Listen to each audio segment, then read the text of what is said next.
Iya, mungkin sebagian besar sudah dibahas juga ya oleh pemateri yang lain. Saya lihat juga Bu Esti juga ngebahas tentang apa namanya, tentang diabetesnya. Mudah-mudahan tidak overlap ya, sesuai dengan tema yang diberikan kepada saya adalah ingin menjelaskan tentang perencanaan makanan dan aktivitas fisik. Nah, mungkin yang aktivitas fisik tidak terlalu banyak dibahas sebelumnya. Kalau perencanaan makanan bisa jadi ada beberapa yang mirip begitu untuk diabetesi. Nah, agendanya kita nggak pernah lepas dari prinsip 3J sudah pasti, tetapi kita tekankan lagi di dalam pengaturan 3J itu mencakup jam makan, kemudian jumlah makan dan jenisnya itu, lalu baru kita bahas tentang tujuan dan prinsip berlatih fisik untuk diabetesi dan terakhir kesimpulan. Kira-kira seperti itu.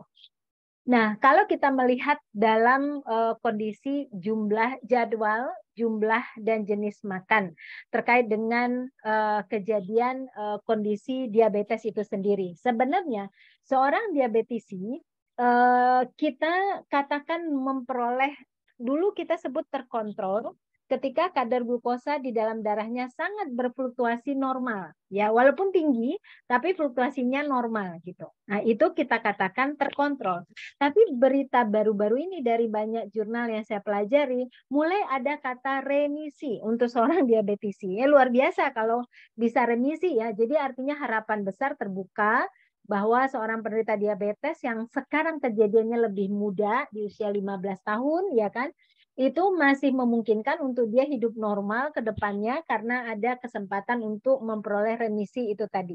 Remisi itu memang ditetapkan nanti setelah beberapa tahun tidak pernah lagi mengalami lonjakan glukosa darah gitu. Nah, tetapi ketika kita bicara tentang fluktuasi kadar glukosa darah, kita bicara memang tentang apa dulu nih jumlah makanan, seperti apa dulu nih jadwal makanannya. Itu sangat erat hubungannya dengan fluktuasi. Seperti apa nih jumlahnya, seperti apa jenisnya. Karena kita ketahui bahwa jadwal makan, jumlah makanan terkait glukosa, jenis terkait glukosa itu memang nggak bisa lagi disampaikan ke dalam sel, sehingga kita menjaga betul tidak banyak berada di darah seseorang ya, terutama yang diabetesi tadi. Kalau seandainya fluktuasinya tidak normal, maka keluhan kesehatan mereka akan terjadi kelelahan gitu ya, pusing, hipoglikemi, hiperglikemi yang bisa berakibat fatal, bisa berdampak pada koma diabetikum itu yang paling fatal, dan risiko komplikasi hingga sedikit seorang penderita diabetes yang berakhir dengan gagal ginjal.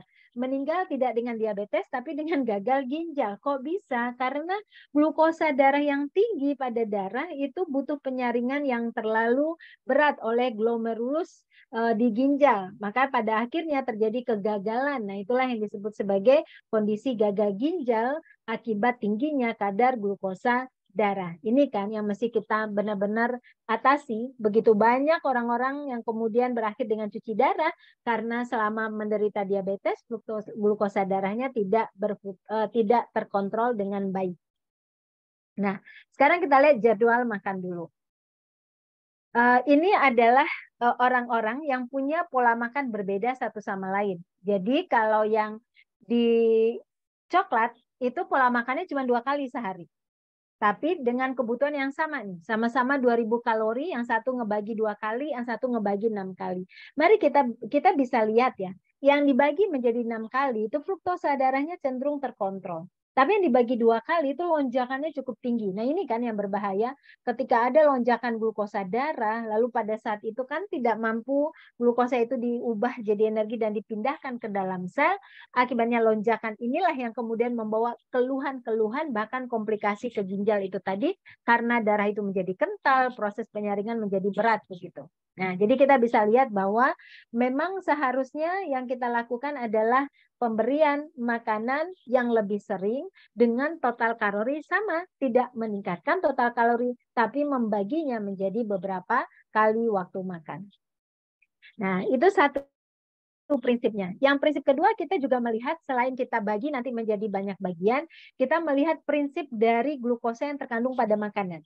Nah, saya mencoba memperlihatkan. Ini adalah seseorang yang mengkonsumsi 1 buah pisang bahwa satu buah pisang itu mengandung sekitar 12 gram karbohidrat, yang tentu saja karbohidratnya akan dipecah menjadi glukosa, tapi karena hanya 12 gram karbohidrat, maka dipecah hanya menjadi 3 komponen saja. 3 inilah yang berada di dalam darah, berjalan di dalam darah. Nah, mungkin kalau hanya 3 tidak memberikan efek peningkatan glukosa darah yang bermakna. Tapi apa jadinya kalau orang ini mengkonsumsi satu buah roti isi coklat ya. Satu buah roti isi coklat, karbonya ada 40 gram di sana, yang kalau dipecah itu menjadi 9 molekul. Nah, 9 ini masuk ke dalam darah, berarti padat di dalam darah. Secara normal yang padat ini kan mestinya dikeluarkan, langsung diubah menjadi energi oleh insulin. Tapi persoalannya insulinnya resisten, sehingga ini nggak bisa diubah. Akhirnya konsentrat kan di dalam aliran darah. Nah, berarti kita melihat di sini, kalau begitu seorang penderita diabetes nggak bisa makan karbohidrat langsung dalam jumlah yang besar, karena kemudian berdampak pada peningkatan jumlahnya di dalam darah. Ini prinsip kedua yang kita harus pahami gitu. Nah, mari kita lihat sekarang apa solusi yang harus kita lakukan.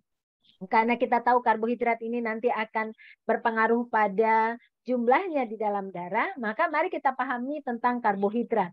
Karbohidrat itu kan ada 2 jenis, ada yang sederhana, ada yang kompleks gitu ya. Yang sederhana sendiri ada 6 jenis. Nah, yang 6 jenis ini dikelompokkan lagi menjadi gula dan non gula ya. Kalau yang gula itu memang yang merah, glukosa, fruktosa yang ada pada buah, sukrosa yang ada pada gula meja, gula beberapa gula yang lain ya. Kalau madu itu fruktosa gitu ya. Ini adalah gula.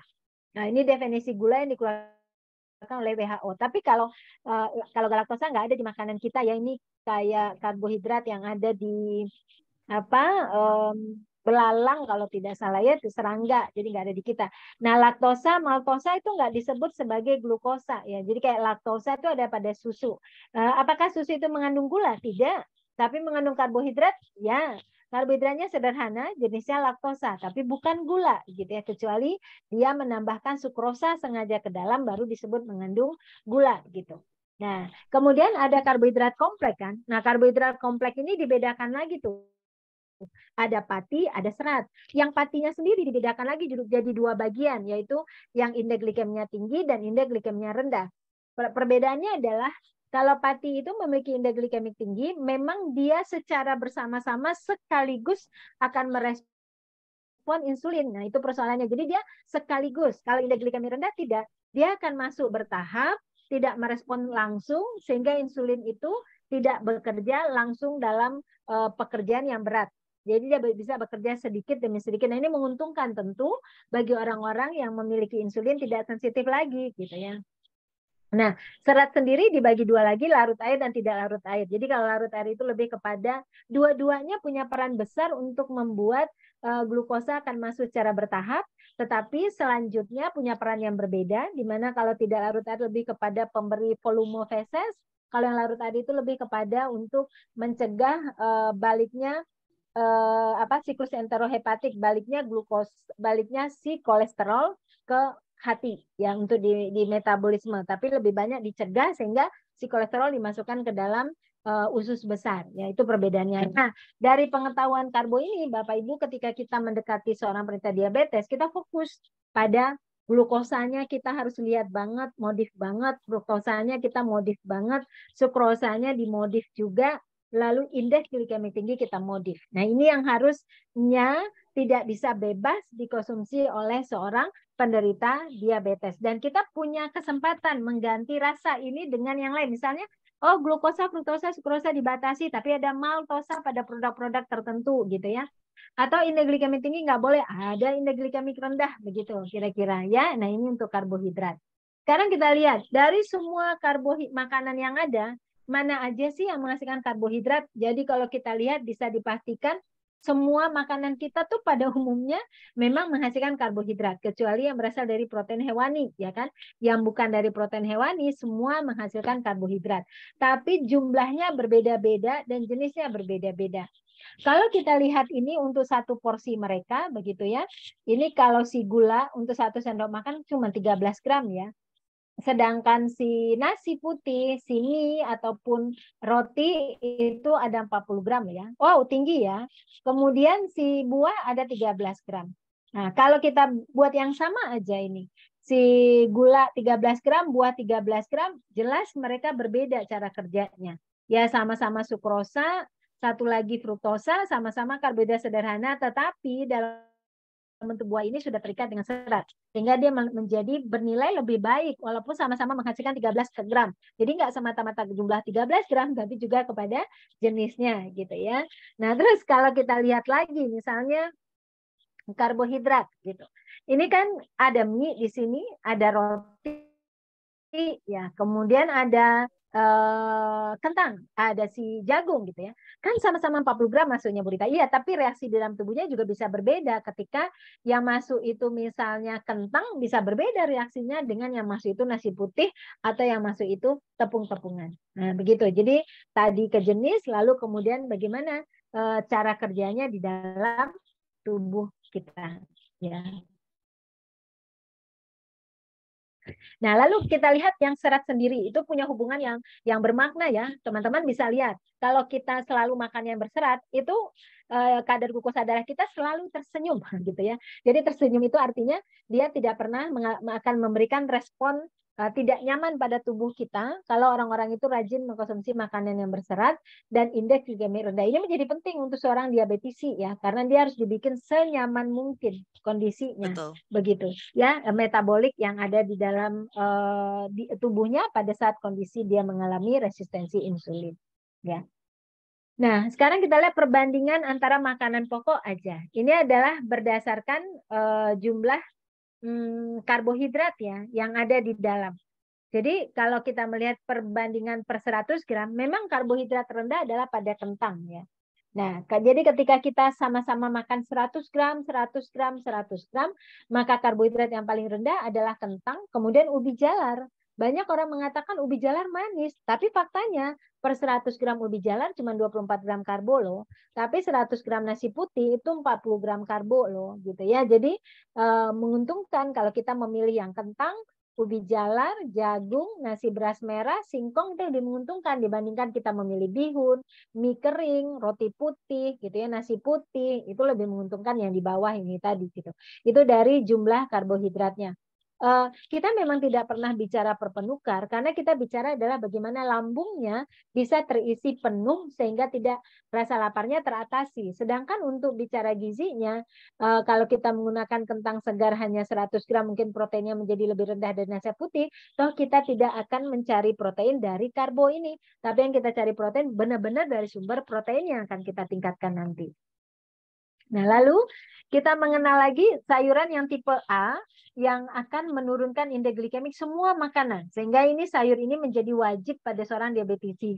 Seorang diabetisi pernah datang ke saya mengatakan, saya tidak suka sayur.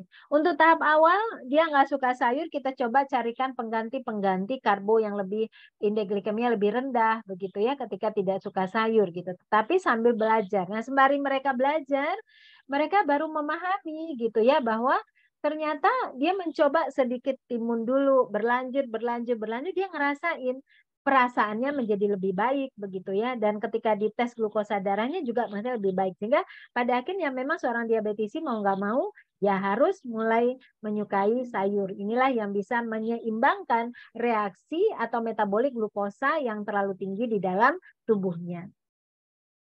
Nah, kita lihat yang lemak ini. Apa hubungan lagi dengan lemak? Nah, lemak itu kan kita bedakan lagi. Ada yang berdasarkan kejenuhan, ada yang berdasarkan panjang pendeknya rantai gitu ya. Kalau kejenuhan itu ada lagi lemak tidak jenuh, ada trans gitu ya. Nah, lemak tidak jenuh dibagi lagi tuh, tidak jenuh tunggal, tidak jenuh ganda. Dari semua jenis lemak yang di kiri ini, yang harus kita rendahkan atau yang modif untuk seorang diabetisi adalah lemak jenuh dan lemak trans.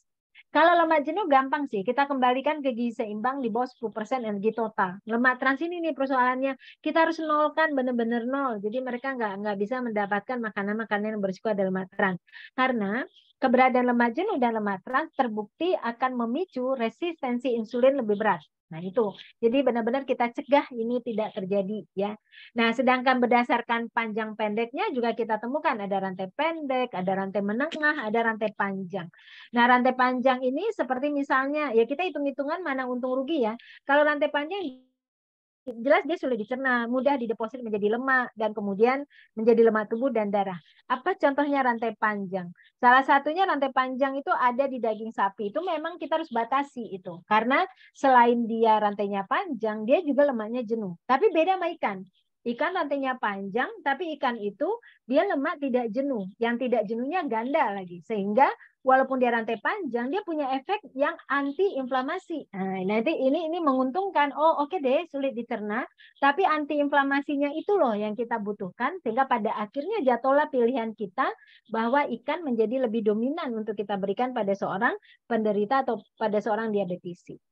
Nah, lalu kita jangan lupa untuk mengakses dari suplemen, bukan suplemen, mikronutriennya dia. Banyak sekali yang kita temukan bahwa mereka kekurangan kalsium. Gimana glukosa darah bisa diperbaiki kalau kekurangan kalsium? Kalsium punya peran penting dalam metabolisme glukosa. Makanya kalsium juga menjadi mineral penting untuk keberhasilan program penurunan berat badan.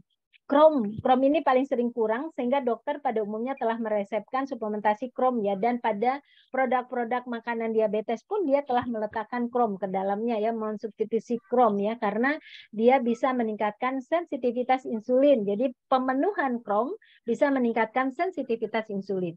Yodium bisa memperbaiki kadar glukosa darah, magnesium memperbaiki insulin resisten ya, zinc fungsi imunitas, kaitan dengan lemak trans, kaitan dengan inflamasi, dan zat besi sama dengan kalsium punya peran bareng-bareng. Kalsium memperbaiki, zat besi memodulasi metabolisme glukosa. Makanya orang-orang yang anemia itu ya, itu juga cenderung untuk lebih insulinnya lebih tidak bagus kerjanya gitu ya.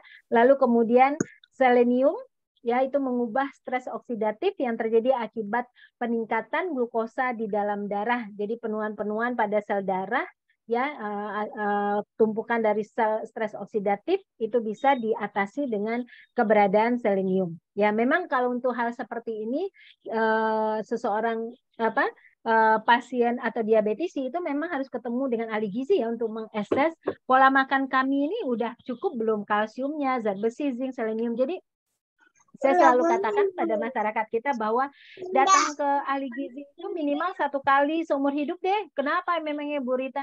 Iya, minimal untuk menganalisa apa yang dimakan sekarang ini gitu. Jadi misalnya seorang datang, nih saya punya pola makan kayak gini tuh, saya resikonya apa sih? Itu hanya ahli gizi yang bisa menyimpulkan seseorang tuh Betul. resikonya apa sih dengan pola makan kayak gini gitu ya. Nah, kita lihat lagi kedua ya. Kita lanjut, mudah-mudahan waktunya masih ada. Nah, sekarang kita pindah ke aktivitas fisik ya teman-teman ya. Sebenarnya apakah seorang diabetisi harus berlatih? Jawabannya harus. Saya punya pasien yang sampai memperoleh remisi dengan cepat karena dia mau ikut sampai program berlatih. Tapi saya punya pasien yang nggak mau berlatih sama sekali. Hari ini masih WA saya ngeluhin, saya masih pusing Bu Rita. Iya sih udah turun. Ya Ibu latihan. Saya belum mau. Nah gitu ya. Jadi sulit, lama sekali adaptasinya kalau dia nggak pakai latihan. Nah sekarang kita lihat seberapa peran latihan fisik itu pada diabetisi. Yang pertama, dia menggantikan peran insulin yang tidak sensitif pada seorang diabetisi. Jadi dia bisa membantu menurunkan kadar glukosa darah karena glukosa yang tinggi di dalam darah itu kan diubah jadi energi, harusnya masuk ke sel kan. Tapi kan nggak bisa masuk ke sel. Akhirnya glukosa tetap jadi glukosa di aliran darah. Ketika kita berlatih, maka pertama kali yang terjadi pada peristiwa berlatih itu adalah glikolisis ya, glikolisis yang terjadi pertama kali. Glikolisis itu adalah pemecahan glikogen menjadi glukosa. Nah, glikogen yang diambil itu biasanya glikogen di hati ya kan. Nah, di hati ini dia nanti akan mencoba menarik tuh yang si glukosa di dalam darah untuk langsung secara bebas dipakai menjadi sumber energi. Makanya dia bisa menggantikan peran insulin gitu. Nah, ya peran obat gitu ya, terutama pada DM tipe 2 ya. Kalau pada DM tipe 1 itu nanti ada hitung-hitungan khusus ya, karena dia ada suntik insulin dan lain sebagainya. Yang paling penting lagi menimbulkan perasaan sehat ya, bahwa tadi kita bicara stres oksidatif pada seorang pasien diabetes gitu ya. Stres oksidatif itu membuat dia merasa nggak nyaman ya, nggak nyaman, kayaknya udah sakit berat dan lain sebagainya. Emang berat sih, tapi maksud saya mereka masih bisa kok memiliki perasaan sehat. Perasaan sehat itu bisa dia peroleh kalau dia mulai bergerak, dia mulai berlatih ya, naik endorfinnya dia. Perasaan sehat akan menghilangkan stres oksidatif tadi yang membebani sel-sel di tubuhnya gitu. Lalu merangsang sensitivitas insulin untuk latihan-latihan tertentu. Pada akhirnya mengurangi kebutuhan insulin, jadi nggak perlu akan produksi insulin berlebihan, dan yang paling penting adalah meningkatkan kapasitas jantung, ya kapasitas jantung, kemampuan V2 max-nya, sehingga itu dapat mengurangi terjadinya komplikasi DM jangka panjang. Nah ini hal yang harus diketahui oleh seorang diabetisi untuk membuat mereka memang ya saya harus menjadikan olahraga menjadi bagian dari pengobatan saya gitu. Nah, ketentuan berlatih untuk seorang diabetisi itu memang menggunakan pelindung kaki. Jadi paling sering kematian saraf pada kaki itu paling tinggi pada seorang diabetes ya. Karena kita tahu darah yang konsentratnya, yang kentalnya begitu kental, itu nggak bisa membawa oksigen pada jaringan-jaringan atau saraf-saraf yang berletak di ujung. Makanya kenapa dia juga jadi pelupa. Kenapa kemudian daya ingatnya melemah? Ya pada ujung-ujung nggak bisa terpenuhi gitu ya. Pada saraf kaki juga begitu, sehingga saraf kaki itu gampang sekali mengalami cedera, mengalami luka, mengalami gangguan. Bahkan neuropati ya, bisa mati saraf di kakinya itu tadi. Makanya gunakan pelindung kaki supaya tidak terjadi kerusakan saraf yang lebih lanjut, tidak terjadi luka, karena kalau luka sulit disembuhkan gitu, terus digunakan. Bahkan kita juga mengembangkan latihan yang menggunakan latihan kaki. Jadi seorang diabetes itu sambil duduk tuh bisa berlatih kaki doang gitu dengan cara menggunakan koran yang dipotong-potong dengan kaki lalu dibentuk menjadi bola. Itu ada latihannya. Nah, setelah berlatih dia harus mengamati langsung kakinya. Kalau ada yang lecet, terus diobatin segera gitu ya. Kalau ada kemudian tekanan tertentu, kakinya menjadi nggak nyaman, nah bahkan disarankan ukuran sepatunya harus satu angka lebih tinggi daripada ukuran sesungguhnya. Jadi nggak boleh yang terlalu ketat, itu nggak boleh gitu ya.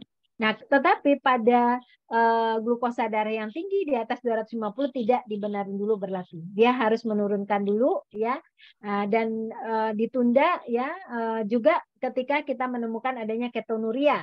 Ya, nah biasanya tuh pasien dibekali sama dokternya untuk ngetes ya. Sebelum berlatih dia cek glukosa darah dulu. Sedangkan ketonuria itu memang dicek di dalam darah juga benda keton, tapi bisa juga dicek dari urin ya. Tapi nggak terlalu apa ya berhubungan. Makanya kita indikator di rumah menggunakan glukosa darah saja gitu. Dengan analisa kita, sebenarnya kalau glukosa darah di atas 250 disertai dengan nafas yang berbau keton, dia dipastikan dia mengalami ketonemia gitu. Lalu tidak disarankan berlatih di bawah sinar matahari, karena kalau di bawah sinar matahari akan membakar energi lebih banyak sehingga dia berisiko hipoglikemi. Ya ini serba salah ya. Jadi nggak boleh terlalu ekstrim penggunaan energi pada tubuhnya dan nggak boleh juga terlalu santai gitu ya. Nah, jika si diabetisi merasakan lemas, lemah, cemas ya. Jadi ada rasa cemas. Jadi maksudnya kok saya ngerasa kayak khawatir gitu. Itu khawatir pada seorang diabetes itu ada hubungannya dengan glukosa di dalam darah ya. Jadi glukosa darah meningkat dia akan cenderung akan lebih khawatir gitu. Atau sedikit bingung gitu. Ini pertanda glukosa darahnya juga naik, berkeringat lebih banyak dari biasa, jantung berdetak lebih cepat, kemudian mengalami sakit kepala. Ini tanda-tanda harus dikenali oleh seorang diabetisi untuk kemudian tidak boleh melakukan latihan. Lanjut ya, tidak boleh melakukan latihan yang dilanjutkan gitu. Nah, sekarang apa harus kita lakukan saat berlatih? Kalau sebelum berlatih memang kita sarankan, yuk diskusikan waktunya dulu, jenis, lama, dan intensitas latihannya dengan trainer, dokter, dan ahli gizi. Emang ahli gizi bisa, Bu Rita? Iya, bisa. Ahli gizi kebugaran. Nah, ini teman-teman sekalian saya promosi ya. Boleh ya Bu Esti promosi?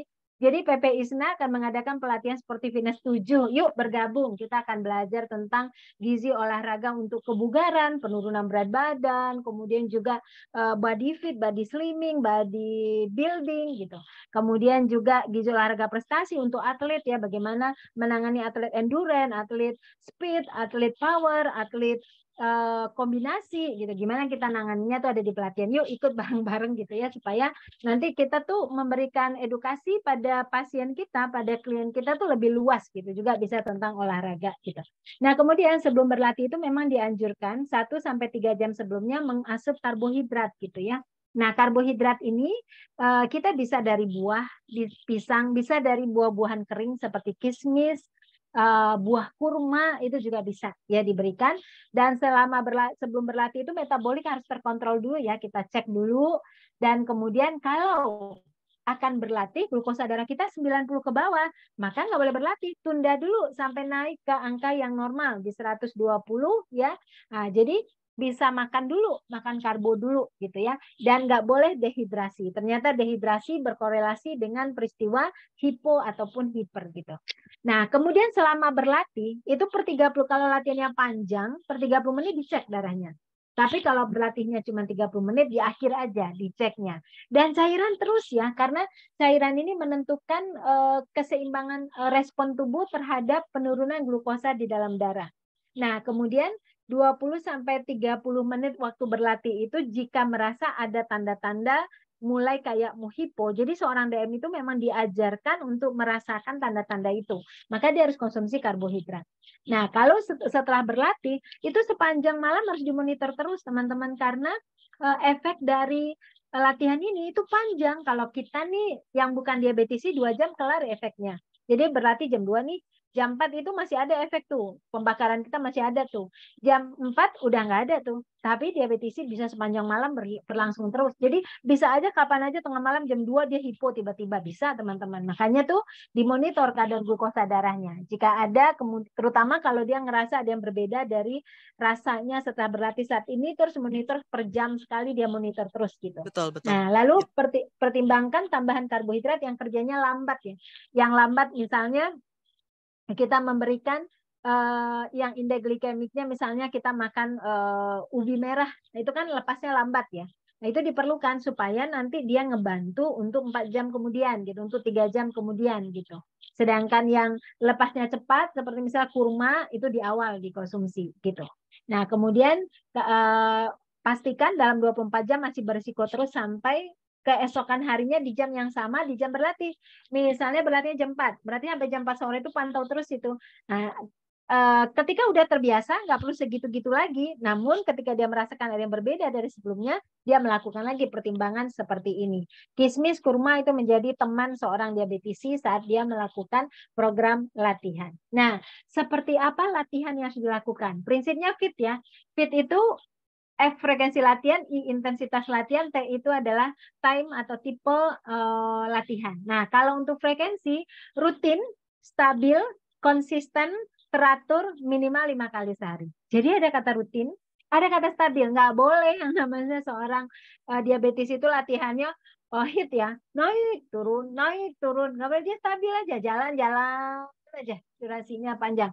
Kemudian dia jogging pendek, jogging aja pelan aja. Makanya senamnya diabetisi monoton banget senamnya ya. Cuman step side, V-step, kemudian banyaknya step side aja, tangannya yang diubah. Ada yang pancing, ada yang butterfly, ada yang push, itu aja yang diubah. Kalau kakinya step side, double step yang paling tinggi.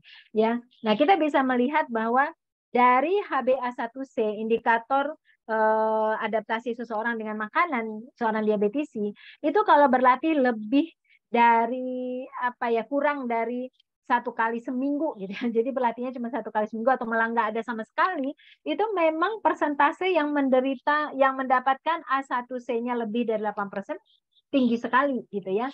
Tapi kalau yang kemudian berlatihnya tiap hari, itu yang A1C yang 6%-nya itu lebih rendah gitu. Jadi memang A1C harus kita dapatkan di bawah 6,5%. Nah, kemudian intensitas nih teman-teman. Kalau intensitas kita menghitung pakai denyut nadi maksimal ya, 270 kurang umur, diambil 55,6%. Bedanya nih, kita itu bisa sampai 72 ya, bahkan saya berani sampai 82 supaya cepat lemaknya kebakar, supaya naik basal saya. Kadang-kadang basal ini udah turun sekali dengan bertambahnya usia ya.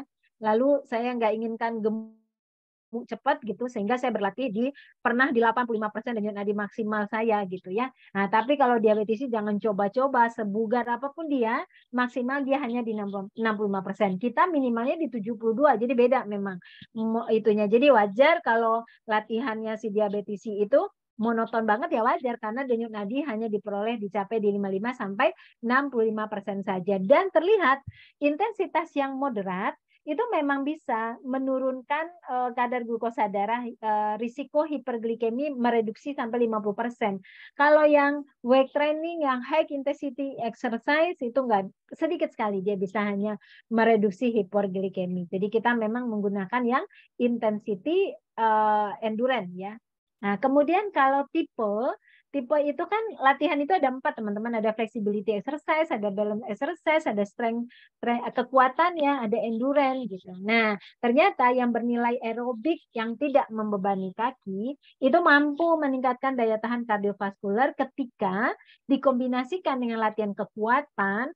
Rangka otot ternyata mampu meningkatkan sensitivitas insulin, itu tadi yang saya katakan. Jadi kalau daya tahan aja enggak, tapi kalau dengan kekuatan itu dia meningkatkan sensitivitas insulin. Makanya ketika dia jalan misalnya dia boleh bawa botol air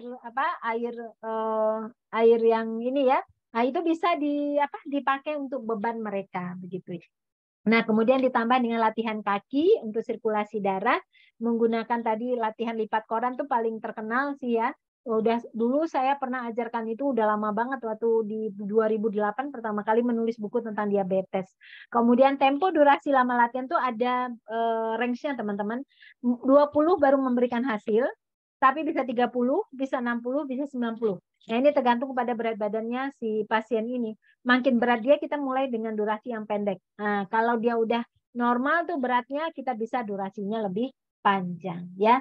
Nah, sekarang ketentuan untuk jenis dan jumlah karbohidrat saat berlatih fisik ya, itu kita berikan setiap kilogram massa tubuh ya, 1 sampai 1,5 gram setiap kilogram massa tubuh per jamnya untuk latihan yang lebih lama, berat, atau yang insulin sebelum latihan sudah mulai dikurangi. Jadi kalau memang mau berlatih dikurangi, itu kalau yang suntik insulin juga kita harus lihat ya, misalnya nih suntik insulinnya di bagian paha, berarti latihan kita nggak boleh membebani paha gitulah ya.